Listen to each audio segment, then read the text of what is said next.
സർക്കാർ ജീവനക്കാരുടെ ബോണസ് ഇടതു സർക്കാരിന് ചിറ്റമ്മ നയമെന്ന് ഇടതു സംഘടനാ നേതാക്കൾ. ഓണാഘോഷങ്ങൾക്ക് വിവിധ സർക്കാർ വകുപ്പിലെ ജീവനക്കാർ കുടുംബച്ചെലവിനായി ബോണസിനെ വിശ്വസിച്ചാണ് കാത്തിരുന്നത്. അതെല്ലാം തല്ലിക്കെടുത്തിയ നിലപാടാണ് സർക്കാരിൽ നിന്നും ഉണ്ടായത്. സർക്കാർ വകുപ്പുകളിൽ 2 വിഭാഗം ഉദ്യോഗസ്ഥർ ജോലി ചെയ്തു വരുന്നു. ചുരുങ്ങിയ ഒരു വിഭാഗം വിദ്യാഭ്യാസ വകുപ്പിനെ പോലെയുള്ളവർക്ക് ജീവിതമാർഗം സർക്കാർ വേതനം മാത്രമാണ്. അതേസമയം മോട്ടോർ വാഹന വകുപ്പ്, റവന്യൂ, തദ്ദേശ ഭരണം തുടങ്ങിയ അനവധി വകുപ്പുകളിൽ കൈക്കൂലിയുടെ ആധിപത്യമാണ് നടക്കുന്നതെന്ന് വിജിലൻസ് റെയ്ഡ് ഉൾപ്പെടെയുള്ള വാർത്തകൾ വരുന്നു. ഇത്തരക്കാർ ഏതെല്ലാം വിധത്തിൽ കോടികളാണ് ഉണ്ടാക്കുന്നത്. അവസാനമായി കവടിയാർ കൊട്ടാരം വരെ വാർത്തയായി. ഞങ്ങൾ അധികാരത്തിൽ വന്നാൽ കൈക്കൂലി, അഴിമതി, ഫയലുകളുടെ കാലതാമസം ഇല്ലാതാക്കും എന്ന് പറഞ്ഞിരുന്നു. എന്നാൽ അതെല്ലാം പൂർവാധികം വാശിയോടെ തുടരുകയാണ്. മുഖ്യമന്ത്രി ഫയലുകൾ വേഗത്തിലാക്കാനും മറ്റുമായി പല നടപടികളും സ്വീകരിച്ചു. എങ്കിൽ സംഘടനകളുടെ വൻ മതിലിൽ തട്ടി ഊശിപ്പോവുകയായിരുന്നു. ഓണാഘോഷത്തിന് ബെപ്കോ ജീവനക്കാർക്ക് ബമ്പർ ലോട്ടറി അടിച്ചെങ്കിൽ KSRTക്ക് കുണ്ടും കുഴിയുമാണ് ബോണസ്. ജീവൻ കയ്യിൽ പിടിച്ച് രാത്രികാലങ്ങളിൽ പോലും ജോലി ചെയ്ത് കഷ്ടപ്പെടുമ്പോൾ ചിറ്റമ്മ നയമാണ് ഈ ഇടതു സർക്കാർ സ്വീകരിക്കുന്നത്. ലോട്ടറിയും ബെപ്കോയും സർക്കാരിനെ താങ്ങുന്ന അസ്ഥിവാരമാണെന്നാണ് അവർ ധരിച്ചിരിക്കുന്നത്. കുപ്പിയെടുത്തു കൊടുക്കുന്ന കഠിനാധ്വാനം ചെയ്യുന്നവർക്ക് 95,000 ബോണസ് ഗിന്നസ് ബുക്കിൽ ഇടം പിടിക്കാനും സാധ്യതയുണ്ടെന്ന് തൊഴിലാളികൾ. സാധാരണഗതിയിൽ 3 ഷിഫ്റ്റ് പ്രവർത്തിക്കുന്ന കമ്പനി തൊഴിലാളികൾക്ക് വേണ്ടി ഉണ്ടാക്കിയ നിയമങ്ങളിലാണ് ഉൽപാദന ലാഭവിഹിതത്തിന് തൊഴിലാളികൾക്ക് അർഹരാണ്. ആ ആനുകൂല്യം മുതലാളിമാരിൽ നിന്ന് നേടിയെടുത്തു കൊടുക്കാനാണ് കമ്മ്യൂണിസ്റ്റ് പ്രസ്ഥാനമായ തൊഴിലാളി പാർട്ടിയുടെ കഴിഞ്ഞകാല ചരിത്ര കഥയെങ്കിലും ഈ ഇടതുഭരണം എല്ലാം അട്ടിമറിച്ചുവെന്നാണ് തൊഴിലാളികൾ പറയുന്നത്. കമ്പനി തൊഴിലാളികൾക്ക് അർഹതയുള്ള നിയമമാണ് ബെപ്കോയിൽ മാത്രം മുറുകെ പിടിച്ചിരിക്കുന്നത്. എന്നാൽ സർക്കാരിൻ്റെ ഭരണം മുന്നോട്ട് പോകാൻ ആവശ്യമായ വരുമാന സ്രോതസ് എത്രയോ വകുപ്പുകളിൽ നിന്നാണ് ഉണ്ടാകുന്നത്. പക്ഷേ ഭരണകർത്താക്കൾക്ക് ബെപ്കോ മാത്രമാണ് ലാഭമുണ്ടാക്കുന്നതെന്നാണ് ഉറച്ചു വിശ്വസിക്കുന്നത്. ഈ നിലപാടിനെയാണ് ഇടതു സംഘടനകൾ അടക്കം ജീവനക്കാർ വിളിക്കുന്നത് ഇരട്ടത്താപ്പും ചിറ്റമ്മ നയവും എന്ന്. എന്നാൽ ജനങ്ങൾക്ക് വേറൊരു കാര്യം ചൂണ്ടിക്കാണിക്കാനാണ് ഉണ്ടാകുന്നത്. ഏത് വകുപ്പിൽ നിന്നാണ് തങ്ങൾക്ക് കോടികൾ വരുമാന സ്രോതസ് ഉണ്ടാക്കാൻ വഴിയുണ്ടാവുക? ആ കണക്ക് നോക്കുമ്പോൾ ബെപ്കോയും ബാറും മദ്യക്കച്ചവടവും മൂലമാണെന്ന് അവർ പറയുന്നു. രാജീവ് ഗാന്ധി അധികാരം ജനങ്ങളിലേക്കെന്ന ആശയത്തോടെ പഞ്ചായത്ത് രാജ് നടപ്പിലാക്കിയത്. പക്ഷേ എന്താണ് ഇപ്പോൾ സംഭവിക്കുന്നത്?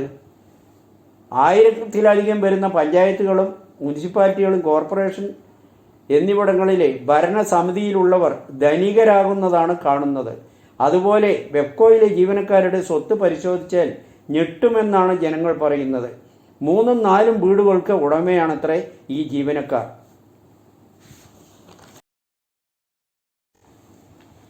EP ഇൻഡിഗോവിനോടുള്ള ശപഥം വെടിഞ്ഞ് യെച്ചൂരിയെ ഒരു നോക്കു കാണാൻ ഡൽഹിക്ക്.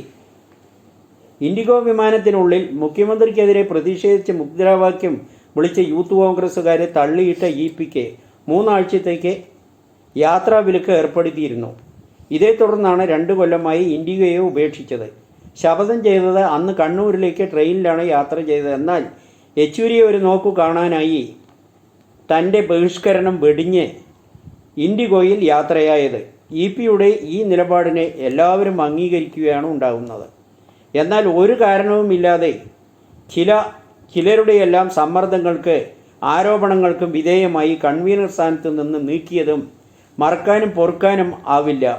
ഇതിനു മുൻപും എന്നെ പാർട്ടി അനാവശ്യമായി ദ്രോഹിച്ചിട്ടുണ്ട്. സീനിയോറിറ്റി പ്രകാരം എനിക്ക് അർഹതപ്പെട്ട പാർട്ടി സെക്രട്ടറി സ്ഥാനം തട്ടിത്തെറിപ്പിച്ചു. കഴമ്പില്ലാത്ത ആരോപണങ്ങൾക്ക് എൻ്റെ മന്ത്രിസ്ഥാനം ഒഴിയേണ്ടി വന്നത് ചിലർക്കൊന്നും ഇതേ കാരണത്തിൽ ബാധകമാക്കിയില്ല എന്ന വിദ്വേഷവും മനസ്സിലുണ്ട്. കൂടെയുള്ളവർ പോലും കൈവിട്ടുവെന്ന് EP പറയുന്നു. വിചാരിച്ചാൽ അതൊന്നും തെറ്റു പറയാനാകില്ല എന്ന് EPയെ അനുകൂലിക്കുന്നവർ പറയുന്നു. ജാവ്ദേക്കറെ EP കണ്ടതുകൊണ്ടാണ് ഈ ലോക്സഭാ തെരഞ്ഞെടുപ്പിൽ CPMന് ഒരു സീറ്റിൽ ഒതുങ്ങിയതും BJPക്ക് ഒരു സീറ്റ് കിട്ടിയതും എന്ന ആരോപണം ശരിയല്ല. കഴിഞ്ഞ ലോക്സഭാ തെരഞ്ഞെടുപ്പിലും ഒരു സീറ്റ് മാത്രമാണല്ലോ CPM കിട്ടിയത് എന്നാണ് EP അനുകൂലിക്കുന്നവർ പറയുന്നത്. കെജ്രിവാളിന് ജാമ്യം. മാസങ്ങൾക്ക് ശേഷം മുഖ്യമന്ത്രി ഡൽഹിയിലേക്ക്. മദ്യനയവുമായി ബന്ധപ്പെട്ട് CBI രജിസ്റ്റർ ചെയ്ത അഴിമതി കേസിൽ ഡൽഹി മുഖ്യമന്ത്രി അരവിന്ദ് കെജ്രിവാളിന് ജാമ്യം. സുപ്രീം കോടതിയാണ് ജാമ്യം അനുവദിച്ചത്. ജസ്റ്റിസ് സൂര്യകാന്ത് അധ്യക്ഷനായ ബെഞ്ചാണ് 5 മാസമായി ജയിലിൽ കഴിയുന്ന കെജ്രിവാളിനെ അപേക്ഷയിൽ വിധി പറഞ്ഞ് ജാമ്യത്തിനായി ആദ്യം വിചാരണ കോടതിയെ കെജ്രിവാളിന് പോകാമായിരുന്നെന്ന് CBIയുടെ കാര്യങ്ങൾ തള്ളിക്കൊണ്ടാണ് കോടതി തീരുമാനം. അതേസമയം വീണ്ടും വിചാരണ കോടതിയിലേക്ക് വിട്ടാൽ അത് പാമ്പും ഏണിയും കളി പോലെയാകുമെന്ന് കെജ്രിവാൾ വാദിച്ചു. മദ്യനയവുമായി ബന്ധപ്പെട്ട് ED രജിസ്റ്റർ ചെയ്ത കള്ളപ്പണം വെളുപ്പിക്കൽ കേസിൽ കെജ്രിവാളിന് സുപ്രീം കോടതി നേരത്തെ തന്നെ ജാമ്യം അനുവദിച്ചിരുന്നതാണ്. എന്നാൽ CBI കേസിൽ ജാമ്യം ഇപ്പോഴാണ് ലഭിക്കുന്നത്.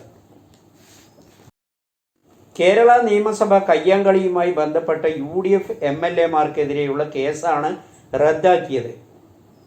ശിവദാസൻ നായർ, MA വാഹിദ് എന്നിവർക്കെതിരായ കേസ് ആണ് കോടതി റദ്ദാക്കിയത്. മുൻ MLA ജമീല പ്രകാശിനെ അന്യായമായി തടഞ്ഞുവെച്ചു കയ്യേറ്റം ചെയ്തെന്ന് കുറ്റം ചുമത്തിയാണ് ഇവർക്കെതിരെ കേസെടുത്തത്. 2015 മാർച്ച് 13 ബാർകോഴ കേസ് ആരോപണ വിധേയനായ KM മാണിയുടെ ബജറ്റ് അവതരണം പ്രതിപക്ഷം തടസ്സപ്പെടുത്തുന്നു. ഇതിനിടെ ഉണ്ടായ സംഘർഷമാണ് കേസിന് ആധാരമായത്.